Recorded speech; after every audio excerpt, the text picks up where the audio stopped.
ପରିବାରକୁ ଚଳାଉଥିବା ଲୋକଟି ବୁଝିପାରେ। ଯାଜପୁର ଏକ କମ୍ପାନୀରେ ସିକ୍ୟୁରିଟି ଚାକିରି କରନ୍ତି ବିଜୟ ସାହୁ। ପରିବାର କହିଲେ ବିଧବା ମାଟିଏ, ସ୍ତ୍ରୀ ଆଉ ଗୋଟିଏ 5 ବର୍ଷର ପୁଅଟିଏ। ଏମାନଙ୍କ ପେଟରେ ଦାନା ଯୋଗାଡ଼ କରିବାକୁ ବିଜୟ ବାବୁଙ୍କୁ ଯେ କେତେ କଷ୍ଟ କରିବାକୁ ପଡ଼େ ତାହା ପରିବାର ଲୋକଙ୍କୁ ଜଣା ନାହିଁ। ମାସକୁ 12,000 ଟଙ୍କା ଦରମା ପାଆନ୍ତି। ଓଟି କଲେ ଆଉ 3,000 ଟଙ୍କା, ଅର୍ଥାତ୍ ମାସକୁ ସର୍ବମୋଟ 15,000 ଟଙ୍କା ଆୟ କରନ୍ତି। କିନ୍ତୁ ଏତିକିରେ ତାଙ୍କୁ ପରିବାର ଚଳାଇବା ବହୁତ କଷ୍ଟ ହୋଇପଡ଼େ। ଏହାପରେ ପୁଣି ସ୍ତ୍ରୀଙ୍କ ଡିମାଣ୍ଡ, ମୋ ପାଇଁ ଗୋଟେ ସ୍କୁଟି ଆଣ। ମୁଁ ବେଳେବେଳେ ବଜାର ସଉଦା କରିବାକୁ ଅଟୋରେ କିମ୍ବା ଚାଲି ଚାଲି ଗଲେ ବହୁତ କଷ୍ଟ ହେଉଛି। ତେଣୁ ଏଥର ଦରମା ମିଳିଲେ ଇନଷ୍ଟଲମେଣ୍ଟରୁ ଗୋଟେ ସ୍କୁଟି ଆଣିବା। ସ୍ୱାମୀ କିନ୍ତୁ ବୁଝାନ୍ତି, ମୋ ଦରମାରେ ମାସିକ ଚଳିବା ମୁସ୍କିଲ।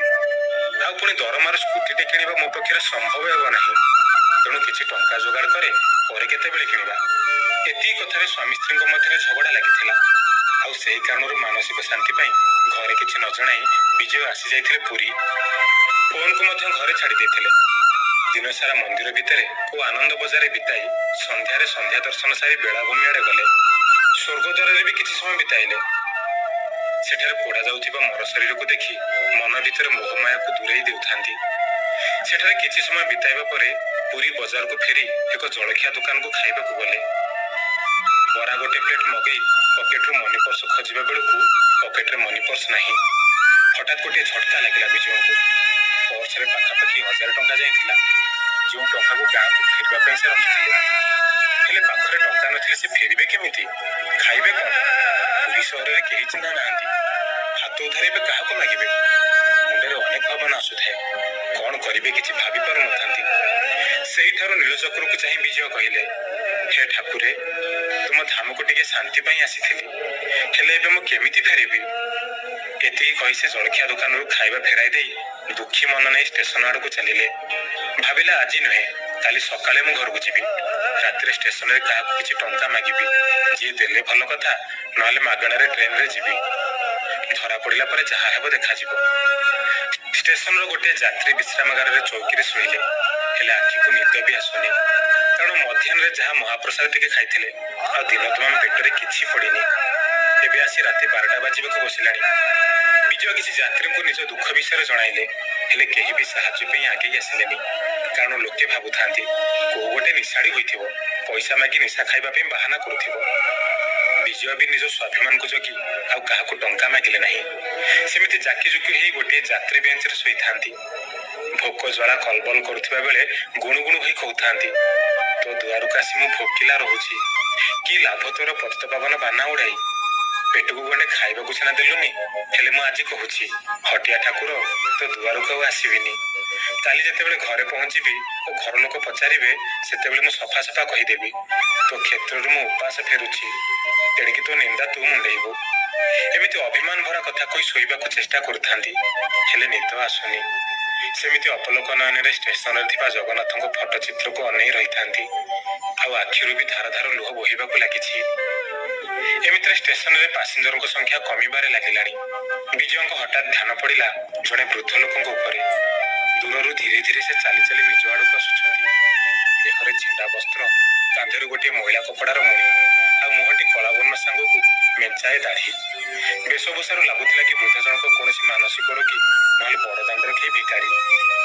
ଗୋଟିଏ ଗୋଟିଏ କରି ଚାଲି ଚାଲି ଆସି ବିଜୟଙ୍କ ନିକଟରେ ପହଞ୍ଚିଲେ ଆଉ ପଚାରିଲେ, ବାପାରେ, ତୋତେ ବହୁତ ସମୟ ଧରି ଦେଖୁଥିଲି। ତୁ କାହାକୁ ପଇସା ମାଗୁଥିଲୁ, କିନ୍ତୁ କେହି ଦେଲେନି। ତୁ କ'ଣ ଅସୁବିଧାରେ ପଡ଼ିଛୁ? ବିଜୟ ସାଙ୍ଗେ ସାଙ୍ଗେ ଉତ୍ତର ଦେଲେ, ହଁ, ମୋର ପର୍ସ ଚୋରି ହୋଇଯାଇଛି, ଆଉ କିଛି ଖାଇନି। ମୋର ପୁରୀ ଆସିବାଟା ଭୁଲ ହୋଇଗଲା। ଏଠି ଗରିବଙ୍କୁ ସେ କଳା ଠାକୁର ଅନାଏ ନାହିଁ। କପଟିଆଟା କପଟ ଆଉ ଛଳନା କରିବା ଶିଖିଛି। ସବୁ ଘଟଣା କହି କହି ଆଖିରୁ ଲୁହ ଦିଟୋପା ଝରାଇ ଦେଲେ। ଏତିକିବେଳେ ସେ ବୃଦ୍ଧ ଜଣକ କହିଲେ, ହଉ ହଉ, ତୁ ତୁନି ହ, ବସିଲୁ, ମୁଁ ଟିକେ ଖାଇବା ଆଣିଛି, ଖାଇଦେବୁ। ଆଉ ବିଜୟଙ୍କ ପାଖରେ ସେ ବୃଦ୍ଧ ଜଣକ ବସିଲେ। ବିଜୟ ଅନୁଭବ କରୁଥିଲେ, ବୃଦ୍ଧ ଜଣକ ବସିବା କ୍ଷଣି ବାସି ଉଠୁଥିଲା ସେ ଜାଗା। ଓଃ, ଅପୂର୍ବ ମହକରେ ବିଜୟଙ୍କ ଯେମିତି ପେଟ ପୁରି ଉଠୁଥିଲା। ବୃଦ୍ଧଙ୍କ ବେଶଭୂଷା ଦେଖି ବିଜୟ ଭାବୁଥିଲେ, ଅପରିଷ୍କାର ଦିଶୁଥିବା ଲୋକଟା ଦେହରୁ ବୋଧେ କୌଣସି ଗନ୍ଧ ବାହାରି ଆସିବ। କିନ୍ତୁ ତା ପରିବର୍ତ୍ତେ ଯେଉଁ ବାସ୍ନା ଭାସି ଆସୁଥିଲା, ସେଥିରେ ବିମୋହିତ ହୋଇଯାଉଥିଲେ ବିଜୟ। ଏତିକିବେଳେ ବୃଦ୍ଧ ଜଣକ ନିଜ ମୁଣିରୁ ଛୋଟ ଛୋଟ 3ଟି ଅବଢ଼ା କୁଡ଼ିଆ ବାହାରି କଲେ ଆଉ କହିଲେ, ନେ, ଖାଇଲେ। ବିଜୟ ପଚାରିଲେ, ଆପଣ ଅବଢ଼ା ଆଣିଥିଲେ, ଆପଣ ଖାଇଲେନି? ବୃଦ୍ଧ ଉତ୍ତର ଦେଲେ, ମୁଁ ବୁଲା ଲୋକଟା, କେଉଁ ଦାତା ଦେଲେ ଖାଇଲେ, ମୋର କ'ଣ ଅଛି? ଏମିତିରେ ମତେ ଆଜି ଖୁବ୍ ଖାଇବାକୁ ମିଳିଛି। ଏବେ ମୋ ପେଟ ପୁରି ଯାଇଛି। ତେଣୁ ଏ ଖାଇବା କାଲି ପାଇଁ ରଖିଥିଲି। ତୁ ଏବେ ଆକୁ ଖାଇଦେ। ବିଜୟ ପଚାରିଲେ, ମୁଁ ଯଦି ଆପଣଙ୍କ ଖାଇବା ଖାଇନେବି ତେବେ ଆପଣ କ'ଣ ଖାଇବେ? ବୃଦ୍ଧ ଜଣକ କହିଲେ, ମୋ କଥା ଚିନ୍ତା କରନା ପୁଅ। ମୋ ପାଇଁ ଅନେକ ଦାତା ଅଛନ୍ତି। କୋଉଠି କେମିତି ମିଳିଗଲେ ଖାଇଦିଏ। ଆଉ କିଏ ଗାଳି କରି ମତେ ଦୁଆରୁ ଫେରେଇ ଦେଲେ ମୋର ସେଥିରେ ବି ପେଟ ପୁରିଯାଏ। ବିଜୟ କେବଳ ବଲ ବଲ କରି ବୃଦ୍ଧଙ୍କ କଥା ଶୁଣୁଥାନ୍ତି। କଥା ତ ନୁହେଁ, ଲାଗୁଛି ଯେମିତି ଅମୃତ ଭାସି ଆସୁଛି। କଥାରେ କଥାରେ ଅଧା ପେଟ ପୁରି ଯାଇଥାଏ। ତଥାପି ଅଭଡ଼ାରୁ ଟିକିଏ ନେଇ ପାଟିରେ ଦେବା କ୍ଷଣି ତାଙ୍କ ଦେହ ମନ ଶିହରଣ ହୋଇ ଉଠିଲା। ସତେ ଯେମିତି ମରୁଭୂମିର ଓଟକୁ ପାଣି ମିଳିଯାଇଛି।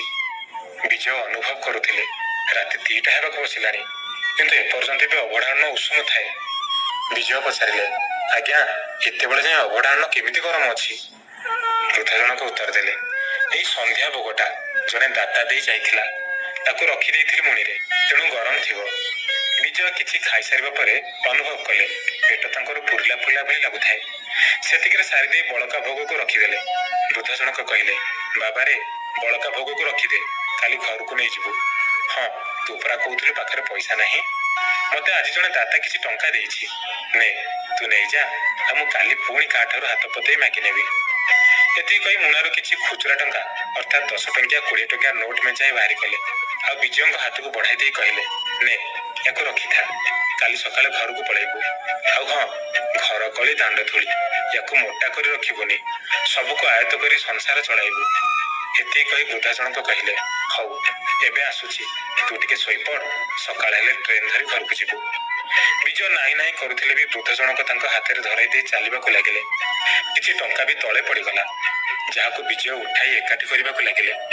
ସବୁ ପଇସାକୁ ମିଶାଇ ଗଣିବା ବେଳକୁ ସେଥିରେ 450 ଟଙ୍କା ଥିଲା।